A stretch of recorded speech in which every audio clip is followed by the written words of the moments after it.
Hey everyone, welcome back. Every now and then we find a book that really shakes things up, and Hillbilly Elegy, this is one of those books. J.D. Vance takes us way beyond, like, the typical story about poverty, you know? It's really personal. It is. We're going to dive into his journey growing up in the Rust Belt, the whole way through graduating from Yale Law. Yeah. But it's bigger than just him, right? Mm. It's about all those working class white Americans, what they go through, how they see the American dream, that whole thing. And their struggles. Yeah. Absolutely. Now, Vance calls himself a Scots-Irish hillbilly. Right. And that's kind of the key to this whole thing. Like, have you ever thought about how these identities we have, they shape our entire experience? Yeah. It's interesting, this particular identity, it's built on this foundation of economic hardship, generations of it. You think about Vance's family, they were laborers. Wow. In the slave economy, they were sharecroppers. Then they moved on to coal mining, factory work. It's like each era had its own struggles. Exactly. And they faced prejudice pretty much every step of the way. So it's this like us against the world mentality that gets ingrained. It's like their history is part of who they are. Exactly. Now, speaking of history, there's this really interesting thing that happened. They called it the Hillbilly Highway. Have you heard of this? Oh, yeah. It was this mass migration, like all these Appalachian families moving up north to work in those factories, right? Exactly. And Vance's family, they were part of that. They left Kentucky, headed to Ohio for those Armco steel jobs. Right.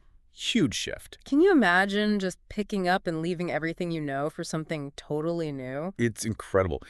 What's fascinating is they kept strong ties to Kentucky. They'd even make those long drives back. So it's this constant push and pull. Yeah, like living in two worlds. Exactly. Now, we got to talk about Mama Blanton. She's Vance's grandmother, and she really steals the show, at least for me. Tough as nails, super loyal to her family. She's like the embodiment of that whole American dream, hard work ethic, all of it. It's funny because she is in many ways. But her story, it's got so many layers. She had it rough, grew up poor, her marriage was difficult, faced a lot of challenges.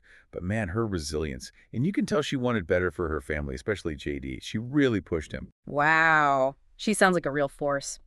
But here's the thing that gets me. Even with that belief in hard work, they struggled. I mean, we hear these stories, but Vance really lays out why it was so hard to get ahead. Yeah. His story, it's like a microcosm of what's happening on a bigger scale. He talks about this cycle he saw, kids not expecting much, their parents not pushing them, opportunity. It's almost like it was for someone else. So it's like they were trapped by their own expectations. Yeah. And then he brings in this concept of ACs, adverse childhood experiences. And he's talking about the working class. But it's not just about money, it's the trauma. And we see that in his own life, right? I mean, his mom, she really struggled with addiction. They moved around a lot. It's rough. Yeah. And those ACEs, they have a real impact. Imagine being a kid. You never know when you're going to eat. Things are chaotic.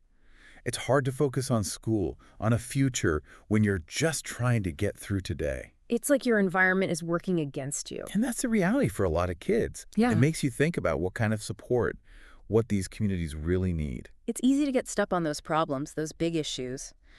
But then you've got Vance, right? He gets out. And it's almost like reading his story, it gives you this boost of like, hey, maybe I can handle things too. What turns things around for him? Well, there are a few big moments in the book, those turning points.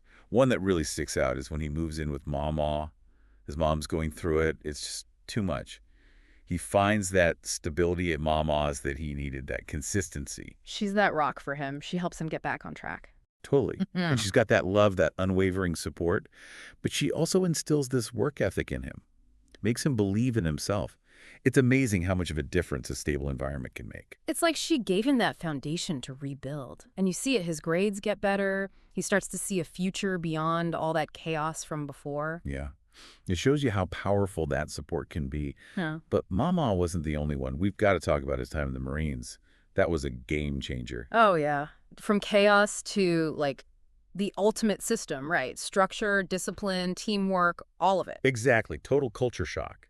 But for Vance, it was a good thing. It was like the Marines gave him that guidance, that structure he'd been missing. And think about it, that intensity, pushing himself physically and mentally, it forced him to deal with his past, He built this whole new version of himself. Absolutely. And that's where he realizes what he's capable of, how strong he really is. That's so interesting how this rigid environment, it actually helped him find himself. And he comes out of it with this discipline, this perseverance. Those were things that were missing before, right? Totally. And those qualities, they become his strengths. He goes to college, and then he ends up at Yale Law School. Talk about a world of opportunity. From the Marines to Yale Law, that's quite the jump.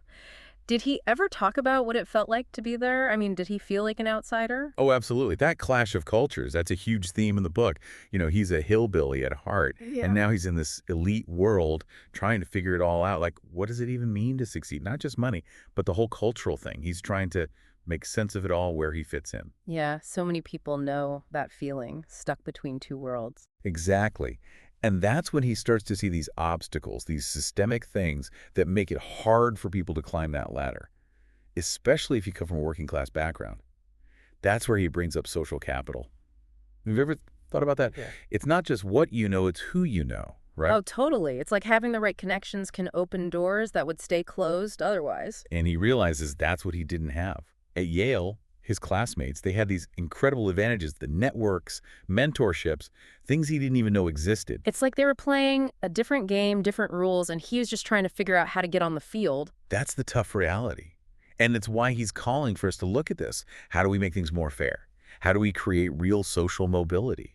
Yeah, it's a tough thing to think about, all those systemic issues.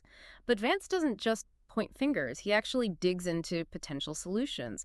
And it's not just about, like, policy changes. He talks about this need for a cultural shift. What's he getting at there? Well, he saw this kind of crisis going on within the white working class, this sense of like hopelessness, resignation. And he thinks that's a big part of the problem.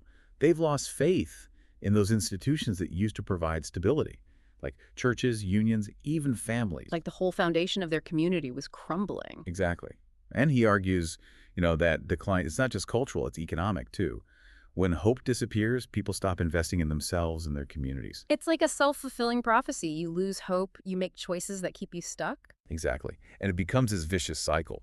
So Vance, he's challenging us to look at these attitudes, fight that negativity, and try to envision something better for these communities. That really stuck with me, the power of just changing your outlook. But he doesn't stop at being optimistic, does he? He also talks about taking responsibility, like owning your choices, even when things are hard. Absolutely. Agency. That's huge for him. Yeah. Recognizing that you have the power to change your life. He's not afraid to say, look, you have a role in where you are.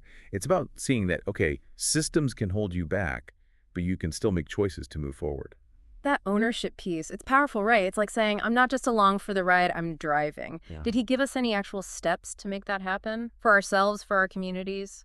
He talks about a bunch of things. On a policy level, things like early childhood education, job training programs that actually work, affordable housing, that kind of stuff.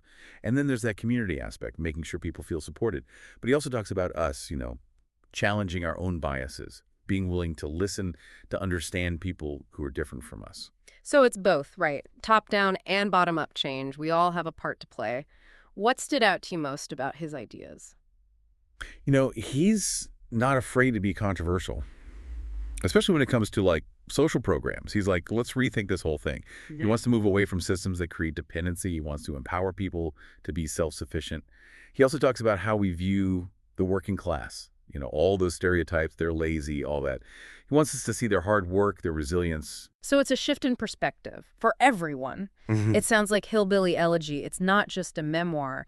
It's a call to action, a wake-up call. Absolutely. It shows you how complicated poverty is, inequality, but it also shows you the strength of the human spirit, and how we can make a difference if we're willing to face those tough truths. It's a good reminder. The American dream, it's not always a straight shot to the top. Sometimes it's those detours, those unexpected turns that teach you the most valuable lessons. Exactly. And that's why I love deep dives like this. They get you thinking, they challenge your assumptions, and hopefully they inspire you to go out and try to make things a little better, Yeah. So we want to hear from you. What parts of Vance's story resonated with you? How do you think about the American dream after this deep dive? Hit us up on social media. Let's keep this conversation going. And until next time, keep learning, keep asking those questions, and keep diving deep.